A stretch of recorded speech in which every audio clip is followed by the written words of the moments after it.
1844년 10월 15일 독일 작센주의 작은 마을 삽켄에서 한 아이가 태어났습니다. 프리드리히 빌헬름 니체. 그의 첫 울음소리는 루터교 목사관의 고요한 공기를 가르며 울려 퍼졌습니다. 아버지 카를 루드비히 니체는 경건한 목사였고 어머니 프란치스카는 역시 목사의 딸이었습니다.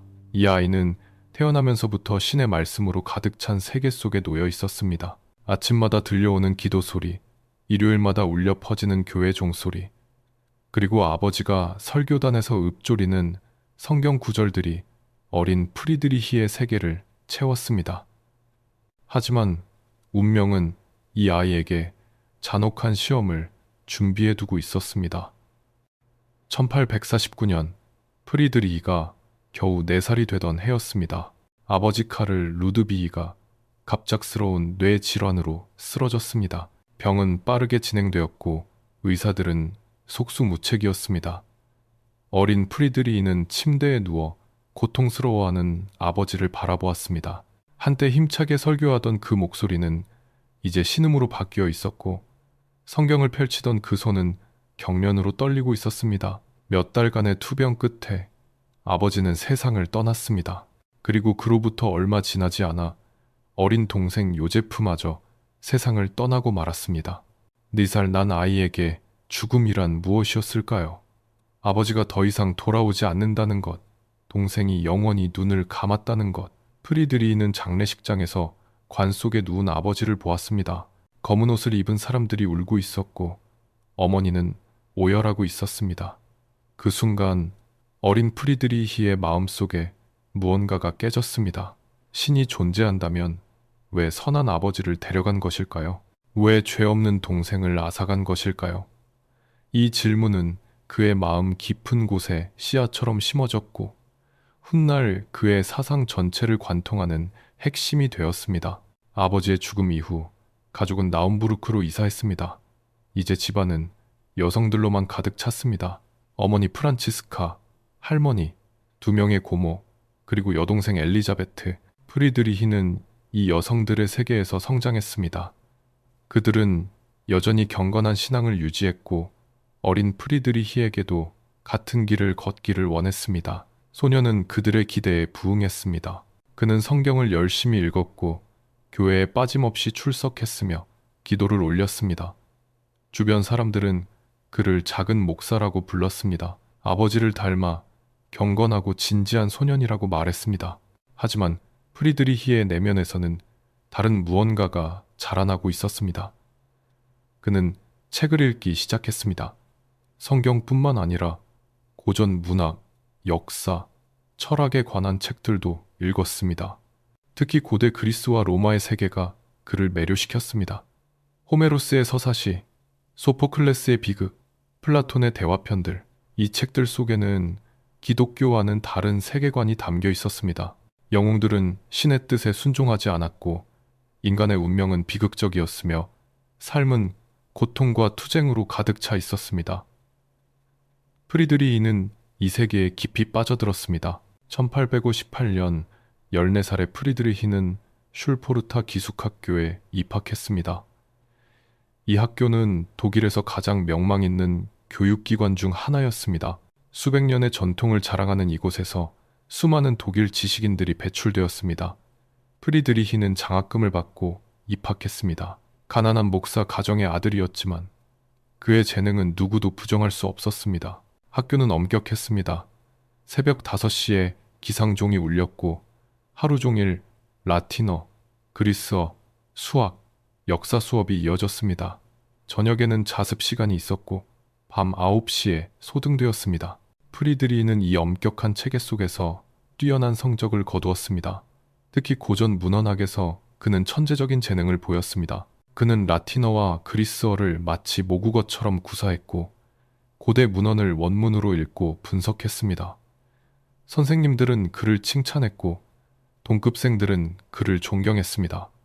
하지만 프리드리히는 외로웠습니다. 그는 친구를 사귀는 데 서툴렀고 혼자 있는 시간을 더 선호했습니다. 도서관에서 책을 읽거나 학교 뒤편에 숲을 거닐거나 자신의 방에서 글을 쓰는 것이 그의 일상이었습니다.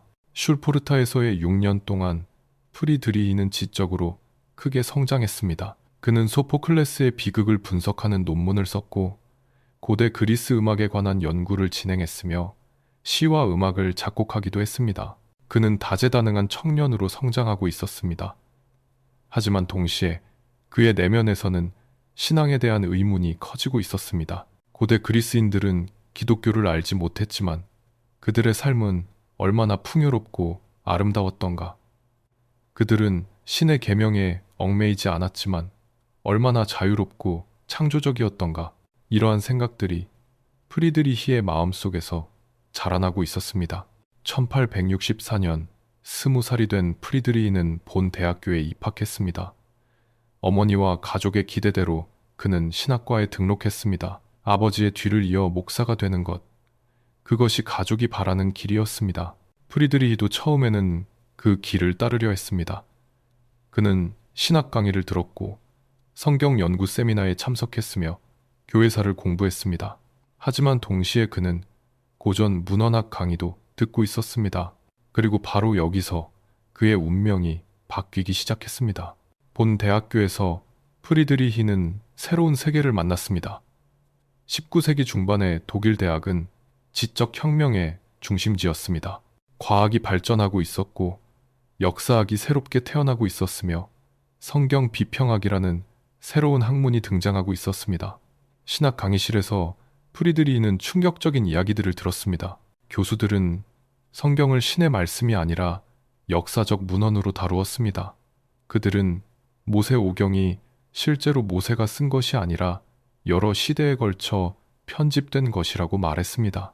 복음서들 사이에는 모순이 있으며 기적 이야기들은 후대에 추가된 것일 가능성이 높다고 설명했습니다. 처음에 프리드리히는 이러한 강의에 충격을 받았습니다.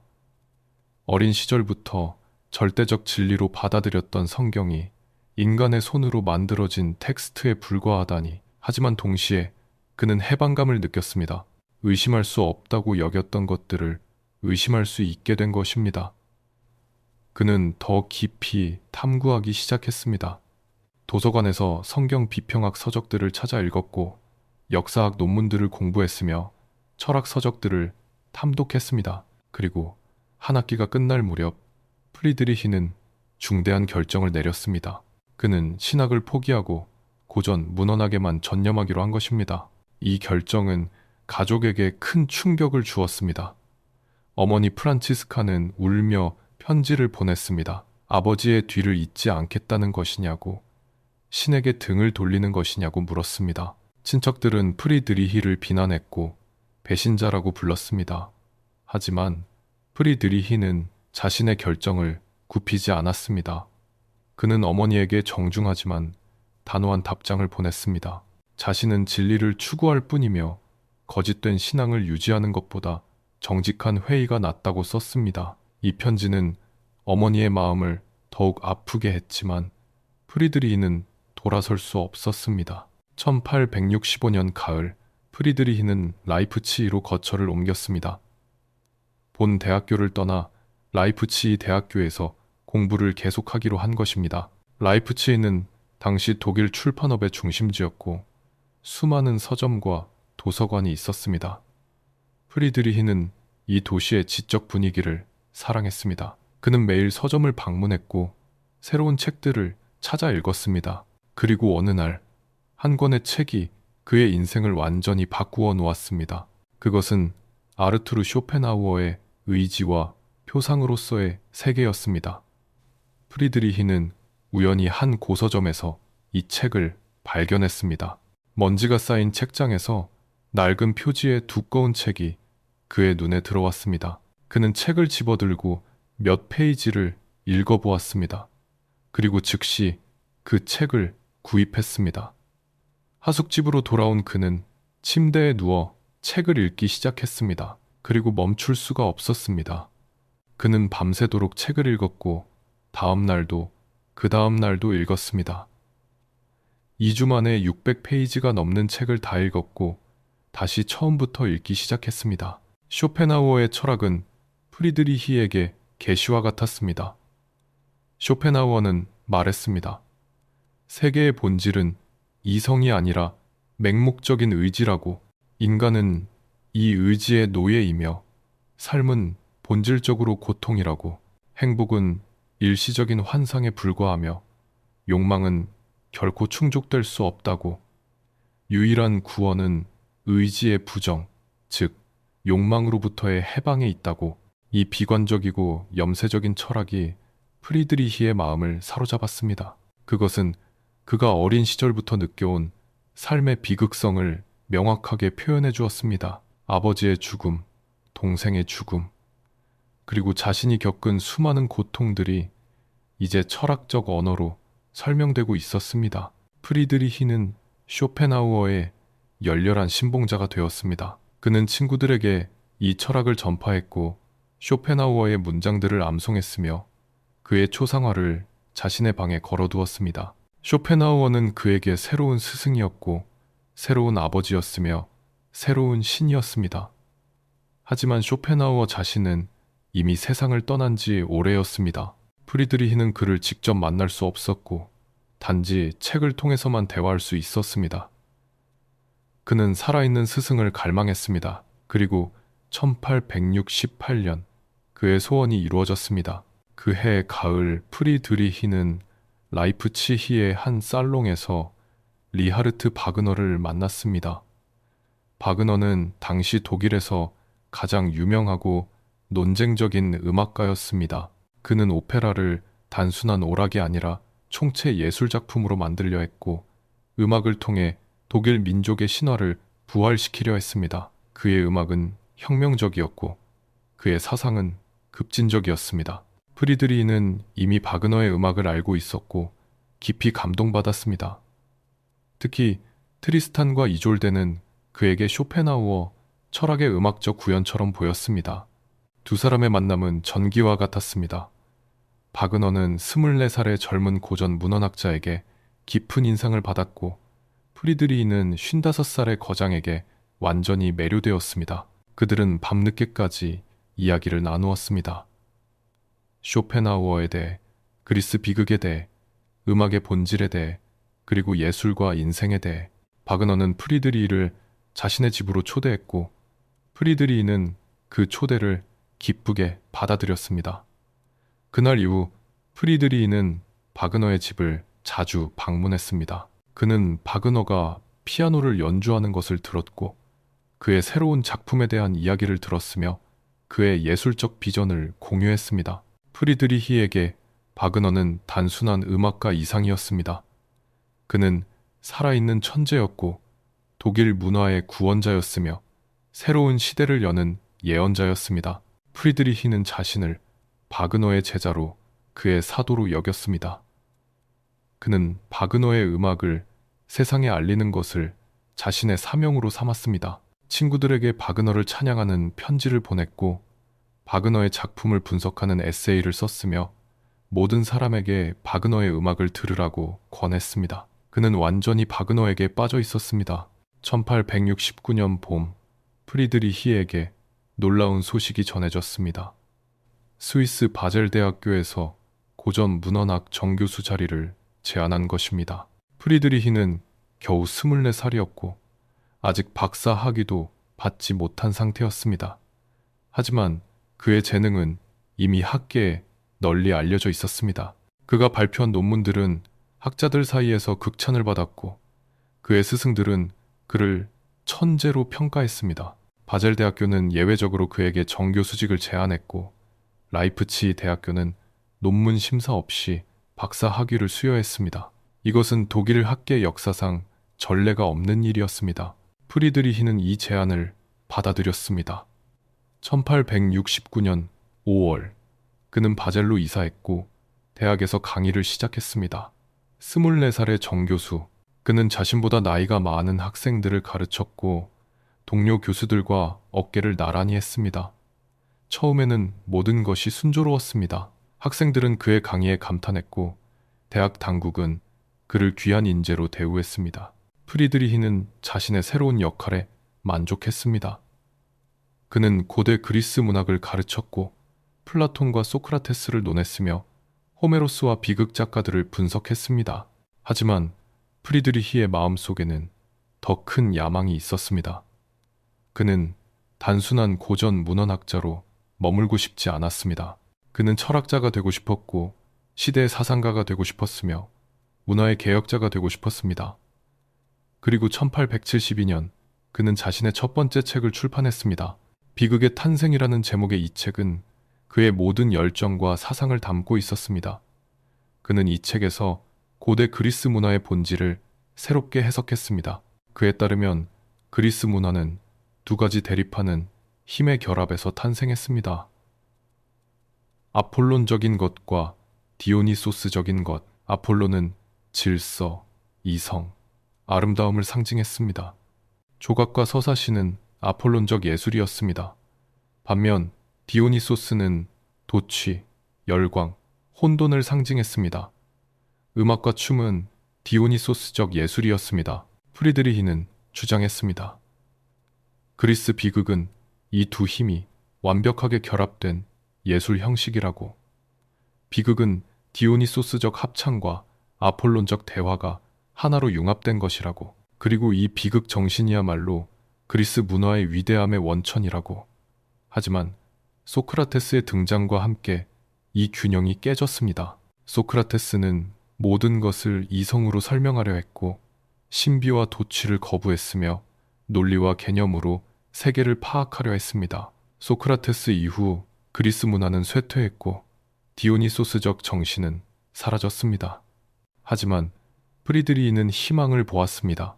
바그너의 음악에서 바그너는 비극을 부활시키고 있었고 디오니소스적 정신을 되살리고 있었으며 새로운 문화를 창조하고 있었습니다. 이 책은 폭탄과 같았습니다. 학계는 충격에 빠졌고 분노했으며 프리드리히를 비난했습니다. 고전 문헌학자들은 그의 해석이 학문적 엄밀성을 결여했다고 비판했습니다. 그는 증거 없이 추측했고 사실을 왜곡했으며 학자가 아니라 시인처럼 글을 썼다고 공격받았습니다. 한 저명한 학자는 신랄한 비평을 발표했고 프리드리히의 학문적 신뢰성을 완전히 무너뜨리려 했습니다. 다른 학자들도 그에게 등을 돌렸습니다. 학회에서 그의 이름은 금기가 되었고 그의 논문은 거부당했습니다. 더 큰 문제는 학생들이었습니다. 다음 학기가 시작되었을 때 프리드리히의 강의실은 거의 비어 있었습니다. 전 학기에 많은 학생들로 가득했던 강의실에 이제 겨우 두세 명만이 앉아 있었습니다. 학생들은 그를 진지한 학자로 여기지 않았고 그의 강의를 듣는 것이 시간 낭비라고 생각했습니다. 프리드리히는 텅 빈 강의실에서 몇 명의 학생들을 향해 강의했습니다. 그것은 굴욕적인 경험이었습니다. 3년 전만 해도 그는 천재로 칭송받았고 최연소 정교수로 찬사를 받았습니다. 하지만 이제 그는 학계의 이단자였고 실패한 학자였습니다. 하지만 더 큰 고통은 신체적인 것이었습니다. 바젤로 이주한 직후부터 프리드리히는 심각한 건강 문제를 겪기 시작했습니다. 극심한 두통이 그를 괴롭혔습니다. 두통은 몇 시간 동안 지속되었고 때로는 며칠 동안 계속되었습니다. 머리가 깨질 것 같은 고통에 그는 침대에 누워 신음했습니다. 약은 효과가 없었고 의사들은 속수무책이었습니다. 두통과 함께 시력도 악화되었습니다. 그는 책을 읽는 것이 점점 더 어려워졌고 강의 노트를 준비하는 것도 힘들어졌습니다. 몇 시간만 글을 읽어도 눈이 아프고 침침해졌습니다. 소화 문제도 심각했습니다. 그는 거의 모든 음식을 제대로 소화하지 못했고 식사 후에는 심한 복통과 메스꺼움에 시달렸습니다. 체중이 빠졌고 얼굴은 창백해졌으며 몸은 점점 약해졌습니다. 그는 다양한 치료법을 시도했습니다. 특별한 식이요법을 따랐고 약초를 복용했으며 온천 치료를 받았습니다. 하지만 아무것도 근본적인 해결책이 되지 못했습니다. 건강은 계속 악화되었고 고통은 더욱 심해졌습니다. 그는 자주 수업을 취소해야 했고 며칠씩 침대에 누워 있어야 했습니다. 대학 당국은 걱정했고 동료들은 그를 동정했습니다. 1879년 봄 프리드리히는 더 이상 버틸 수 없다는 것을 깨달았습니다. 그는 겨우 34살이었지만 몸은 노인처럼 쇠약해져 있었습니다. 강의를 계속하는 것은 불가능했고 학문 연구도 할 수 없었습니다. 그는 대학에 사직서를 제출했습니다. 대학은 그의 사직을 아쉬워했지만 받아들였고 평생 연금을 지급하기로 약속했습니다. 연금은 많지 않았지만 최소한의 생활은 할 수 있는 액수였습니다. 프리드리히는 교수직을 떠났습니다. 10년간의 학자 생활이 끝났습니다. 그는 이제 아무런 직업도 없었고 소속도 없었으며 미래도 불확실했습니다. 이제 프리드리히의 새로운 삶이 시작되었습니다. 그는 자신을 자유정신이라고 불렀습니다. 어떤 기관에도 속하지 않고 어떤 교리에도 얽매이지 않으며 오직 진리만을 추구하는 사람. 그는 방랑자가 되었습니다. 여름에는 스위스의 산속 마을에 머물렀고 겨울에는 이탈리아나 프랑스 남부의 따뜻한 도시로 갔습니다. 그는 작은 하숙집이나 연금술사 여관에서 지냈습니다. 소지품은 몇 벌의 옷과 책들, 그리고 글을 쓰는 도구뿐이었습니다. 그는 가능한 한 적게 소유하려 했고 가능한 한 단순하게 살려 했습니다. 그의 하루는 엄격한 규칙에 따라 흘러갔습니다. 새벽 5시에 일어나 차가운 물로 세수를 했습니다. 간단한 아침 식사 후 산책을 나갔습니다. 산책은 그에게 필수적이었습니다. 걸으면서 그는 생각했고 구상했으며 문장들을 머릿속에서 조립했습니다. 때로는 몇 시간씩 걸었고 때로는 하루 종일 걸었습니다. 산길을 올랐고 숲속을 거닐었으며 호숫가를 따라 걸었습니다. 걸으면서 그는 작은 공책에 메모를 적었습니다. 떠오르는 생각들, 번뜩이는 통찰들, 새로운 개념들을 기록했습니다. 오후가 되면 그는 하숙집으로 돌아와 글을 썼습니다. 하지만 오래 쓸 수는 없었습니다. 눈이 아파서 1시간 이상 집중할 수 없었습니다. 그래서 그는 짧게 쓰고 쉬고 다시 썼습니다. 그의 글쓰기는 단편적이었고 격언 형식을 띄었으며 시적이었습니다. 그는 긴 논증 대신 짧고 강렬한 문장들을 선호했습니다. 한 페이지에 하나의 생각을 담았고 한 문장에 하나의 통찰을 압축했습니다. 이런 방식으로 그는 책들을 완성해 나갔습니다. 인간적인, 너무나 인간적인 아침놀, 즐거운 학문. 이 책들은 그의 새로운 철학을 담고 있었습니다. 그는 이제 쇼펜하우어를 넘어섰고 바그너와도 결별했습니다. 그는 더 이상 삶을 부정하지 않았습니다. 쇼펜하우어는 틀렸습니다. 삶은 부정되어야 할 것이 아니라 긍정되어야 할 것이었습니다. 고통도, 투쟁도, 비극도 삶의 일부였고 그것들을 통해 인간은 성장했습니다. 그는 새로운 개념을 발전시켰습니다. 힘의 의지. 모든 생명체의 근본적인 충동은 자기 보존이 아니라 힘의 증대라는 것. 식물은 더 높이 자라려 하고 동물은 더 강해지려 하며 인간은 자신을 극복하려 합니다. 이것이 생명의 본질이었습니다. 그리고 그는 가장 중요한 선언을 했습니다. 신은 죽었다. 이것은 승리의 선언이 아니었습니다. 오히려 진단이었고 경고였습니다. 서양 문명의 토대였던 기독교 신이 더 이상 설득력을 갖지 못한다는 것. 과학과 이성이 발전하면서 사람들은 더 이상 신을 믿지 않게 되었다는 것. 하지만 신이 죽으면 무엇이 남는가? 모든 가치의 기준이 사라진다는 것. 선과 악을 구분할 수 없게 된다는 것. 삶의 의미가 사라진다는 것. 이것이 허무주의였습니다. 프리드리히는 허무주의의 도래를 예견했습니다. 앞으로 200년 동안 유럽은 허무주의와 싸워야 할 것이라고 경고했습니다. 하지만 그는 절망하지 않았습니다. 그는 해결책을 제시했습니다. 초인. 신이 죽은 세계에서 스스로 가치를 창조하는 인간. 외부의 권위에 의존하지 않고 자신의 법칙을 스스로 만들며 자기 자신을 극복해 나가는 존재. 초인은 허무주의를 극복하고 새로운 의미를 창조하며 삶을 긍정합니다. 그리고 프리드리히는 또 다른 개념을 제시했습니다. 영원 회귀. 만약 당신의 인생이 무한히 반복된다면 당신은 지금의 삶을 긍정할 수 있는가? 매 순간이 영원히 되돌아온다면 당신은 그 모든 순간을 원하는가? 이것이 궁극적인 시험이었습니다. 1882년 봄, 프리드리히는 로마에서 한 여인을 만났습니다. 루 안드레아스 살로메, 21살의 러시아 출신 젊은 여성이었습니다. 그녀는 아름다웠고 지적이었으며 자유로웠습니다. 프리드리히는 첫눈에 그녀에게 매료되었습니다. 그는 처음으로 사랑에 빠졌습니다. 그들은 함께 시간을 보냈습니다. 로마의 거리를 걸었고 예술 작품들을 감상했으며 철학에 대해 토론했습니다. 프리드리히는 행복했습니다. 그는 루에게서 이상적인 동반자를 발견했다고 생각했습니다. 지적으로 대등하고 정신적으로 자유로우며 그의 사상을 이해할 수 있는 여성. 몇 주 후 프리드리히는 루에게 청혼했습니다. 그는 그녀와 함께 살기를 원했고 함께 공부하기를 원했으며 함께 사상을 발전시키기를 원했습니다. 하지만 루는 거절했습니다. 그녀는 결혼을 원하지 않았고 어떤 남자에게도 속박되기를 원하지 않았습니다. 프리드리히는 실망했지만 포기하지 않았습니다. 그는 다시 청혼했고 다시 거절당했습니다. 그 사이 루는 프리드리히의 친구 파울레와 가까워졌습니다. 프리드리히는 배신감을 느꼈습니다. 친구가 자신이 사랑하는 여인을 빼앗아간다고 생각했습니다. 상황은 더욱 복잡해졌습니다.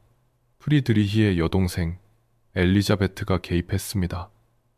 엘리자베트는 루를 싫어했습니다. 루가 오빠를 유혹하고 있다고, 오빠를 이용하고 있다고 생각했습니다. 그녀는 루에게 적대적으로 행동했고 두 사람의 관계를 방해했습니다.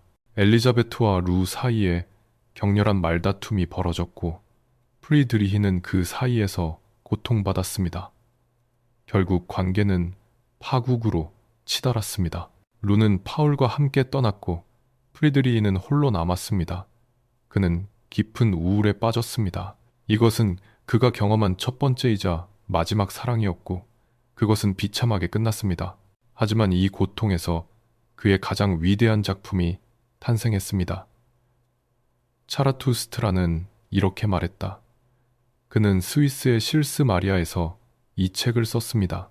알프스 산맥의 작은 마을, 맑고 차가운 공기, 고요한 호수, 이곳에서 프리드리히는 영감을 받았습니다. 그는 마치 계시를 받은 것처럼 글을 썼습니다. 문장들이 저절로 흘러나왔고 생각들이 폭포처럼 쏟아졌습니다.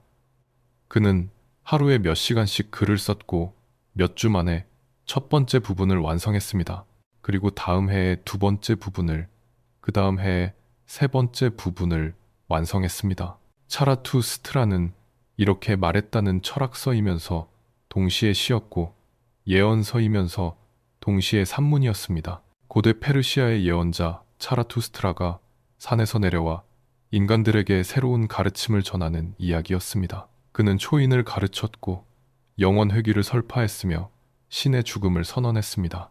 그는 인간에게 자기 극복을 촉구했고 삶의 긍정을 요구했으며 운명을 사랑하라고 명령했습니다.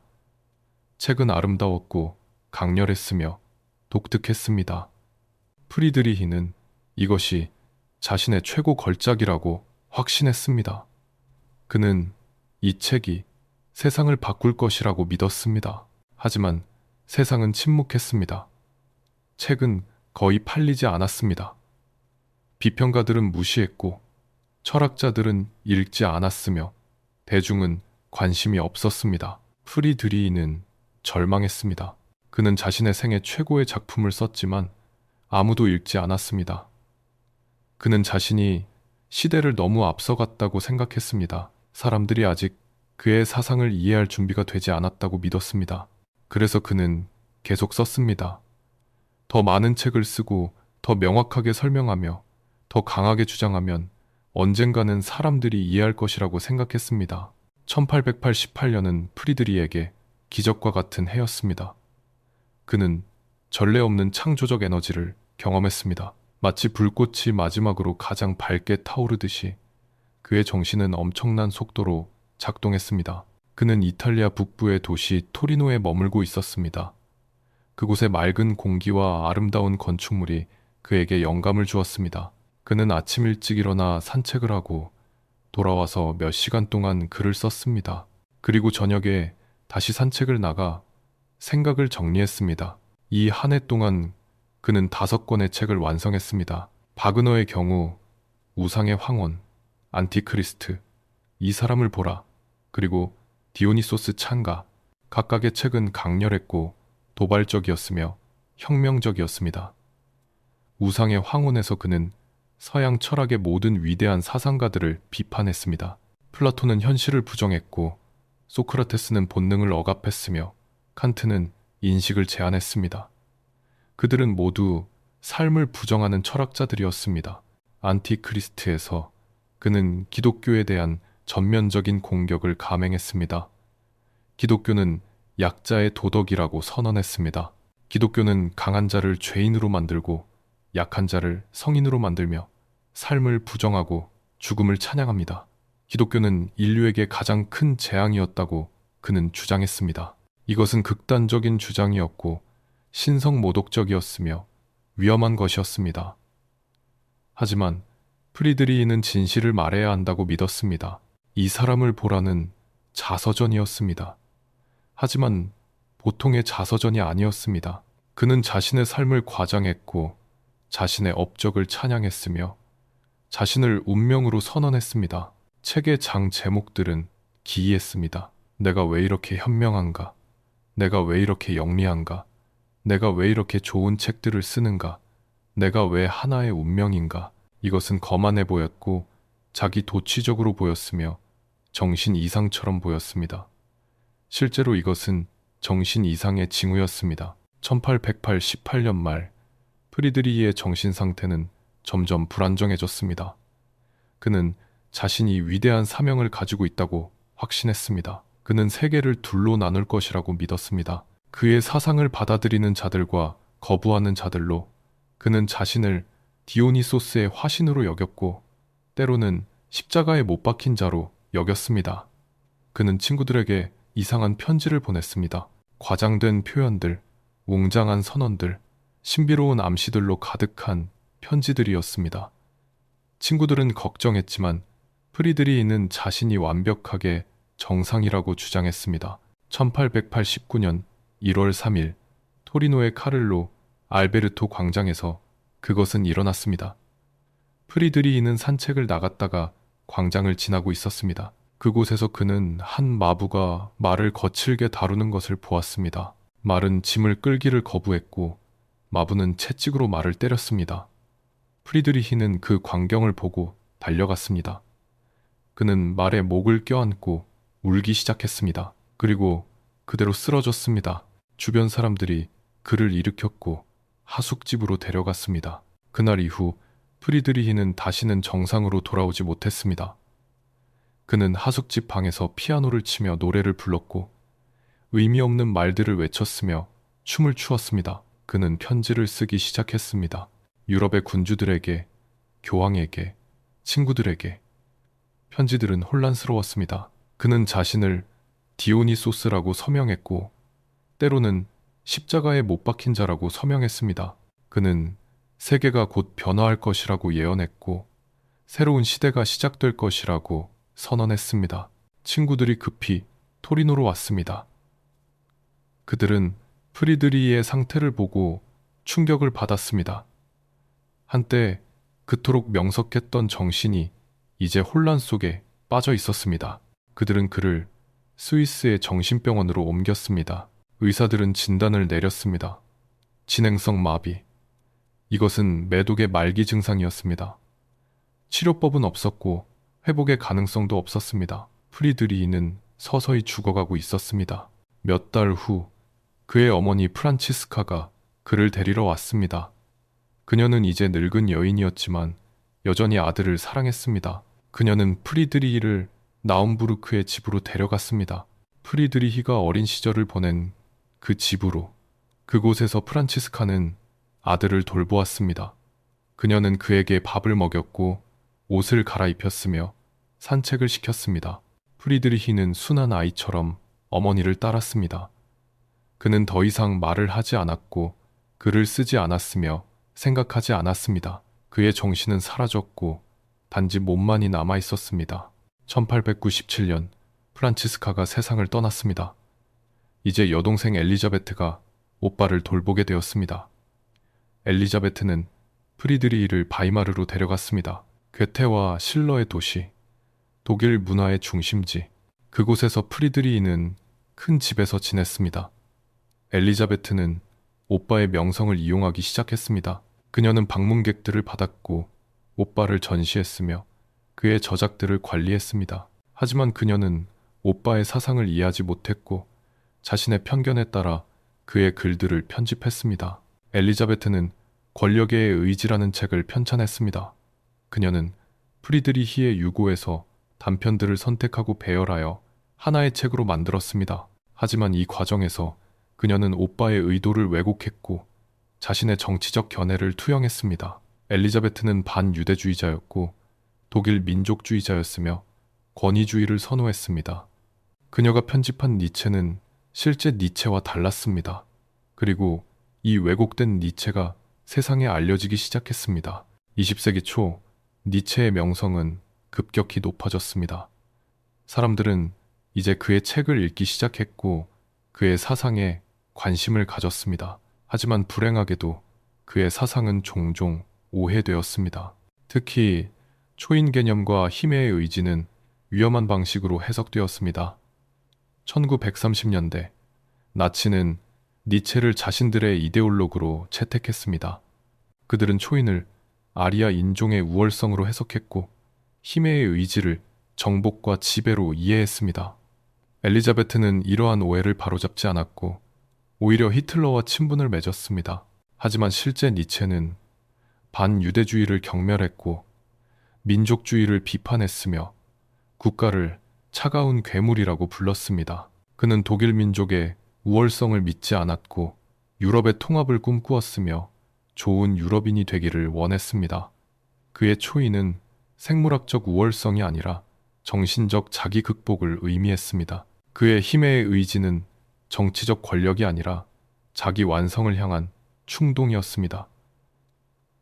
하지만 이러한 진실은 무시되었고 니체는 파시즘의 철학자로 낙인 찍혔습니다. 1900년 8월 25일 프리드리히 니체는 바이마르에서 조용히 숨을 거두었습니다. 그는 55살이었습니다.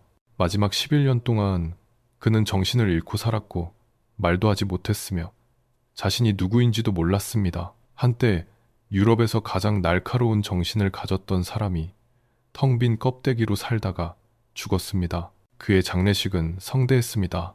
수많은 사람들이 조문했고 신문들은 그를 추모했으며 학자들은 그의 업적을 기렸습니다. 하지만 정작 본인은 이 모든 것을 알지 못했습니다. 프리드리히 니체의 삶은 비극이었습니다. 그는 평생 고통받았고 외로웠으며 이해받지 못했습니다. 그는 시대를 너무 앞서갔고 그래서 동시대인들에게 거부당했습니다. 그의 가장 위대한 작품들은 생전에 거의 읽히지 않았고 그가 죽은 후에야 명성을 얻었습니다.